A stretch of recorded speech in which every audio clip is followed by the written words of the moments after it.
இன்றைக்கு யாராவது நம்ம வாழ்க்கையை பார்த்து உன் தேவன் எனக்கும் வேண்டும் என்று கேட்கிற நிலைமையில நம்ம இருக்கிறோமா? நம்மை பார்த்து யாராவது இவங்க கிறிஸ்துவ போல வாழ்கிறாங்க, உனக்குள் கிறிஸ்துவ அன்பை நான் பார்க்கிறேன், நீ கிறிஸ்துவ போல உத்தமமா இருக்கிறத பார்க்கிறேன் என்று யாராவது சாட்சி சொல்ல முடியுமா? நீ இன்னும் உன் சரீரத்தை நீயே மறைத்துக் கொள்கிறாய். உன் இஷ்டம் போல தேவன் உனக்கு கொடுத்த சரீரத்தை பயன்படுத்துகிற தவிர அதை ஒரு லிவிங் சாக்ரிஃபைஸ் ஆக, ஜீவ பலியாக அவருக்கு ஒப்பு கொடுக்கவில்லை. உன் அனுதின வாழ்க்கையில கிறிஸ்துவ காட்ட முடியாமல் இருக்கிறாய். உன் நடத்தையில உன் வார்த்தைகள் இன்னும் பழைய ஆதாமின் சுபாவமே காணப்படுது தவிர கிறிஸ்து இயேசுவுக்கு இருக்கிற மனது தெரியவில்லையே. சொல்லுங்க, நீங்க உங்க வீட்டுல இருக்கிறவங்க உங்களுக்குள் ஆண்டவரை பார்க்க முடியுதா? நீங்க எவ்வளோ இயேசு கிறிஸ்துவ போல பேசுறீங்க, நீங்க ஆண்டவரை போல நேசிக்கிறீங்க, நீங்க உங்களுக்கு எவ்வளவு பொறுமைங்க, உங்களுக்கு எவ்வளவு சகிப்புங்கன்னு குறைந்தது உங்களை உங்க மனைவி பாராட்ட முடியுமா? அல்லது உங்களை உங்களுடைய கணவர் ஒத்துக்கொள்வாரா, சொல்லுவாரா? அநேக முறை நம்ம வீட்டுல தான். ஏனென்றால் வீதியில பக்தி நல்லா இருக்குங்க, சர்ச்சில் பக்தி ரொம்ப நல்லா இருக்கும். நம்ம உண்மையான பக்தி வீட்டுல தான் தெரியுங்க.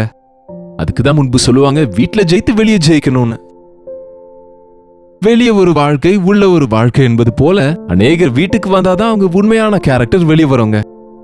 நம்ம வீட்டார் நம்ம பக்தியை நம்பாவிட்டால் நம்ம பக்தி வீணுங்க.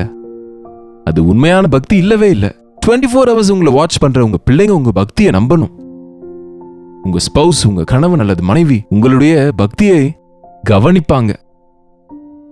எத்தனையோ முறை நம்ம அவங்களுக்கு கிறிஸ்துவை காட்டுவதற்கு பதில் நம்முடைய வார்த்தைகள்ல, நம்முடைய கோபத்திலே, அந்த உக்கிரத்துல பிசாசை காண்பிக்கிறோம்.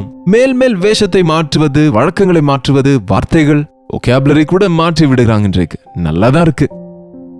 ஆனால் உள் மனது மாறாத போது ஒரிஜினாலிட்டி டக்குன்னு வெளியே வந்துருங்க. உங்க மனசு மாற வேண்டும். மாற்றம் உள்ள இருந்து வரணும், வெளியில இருந்து வருவது கிடையாது. வெளியில வேற விதமாய் நடந்து கொள்கிறதுனால, வேஷ பாஷைகளை மாற்றுவதனால மட்டும் நம்ம பக்தி யதார்த்தமா இருக்காது. உன் இருதயம் மாற்றம் அடையணும். நீ சிந்திக்கிற விதம் மாற்றம் அடையணும். மறுரூப அனுபவத்தை பெற்றுக் கொள்ளணும். அதற்குதான் ஒரு கிறிஸ்தவனும் அணு தினமும் ஜெபிக்கணும். ஆண்டவர் ஜெபிக்கும் போது மறுரூபம் அடைந்தார். எந்த நாளுக்கு அந்த நாள் இந்த உலக கரைகளிலிருந்து நம்ம விடுவிக்கப்படும்படிக்கு, வழக்கங்களிலிருந்து விடுதலை பெறும்படி, உலக ஆசையிலிருந்து விடுபடும்படி, தூரமாகும்படிக்கு தேவனோடு நெருங்கிய உறவு கொண்டவர்களாய் இருப்பதை கற்றுக்கொள்ளணும். ஜெபிங்க.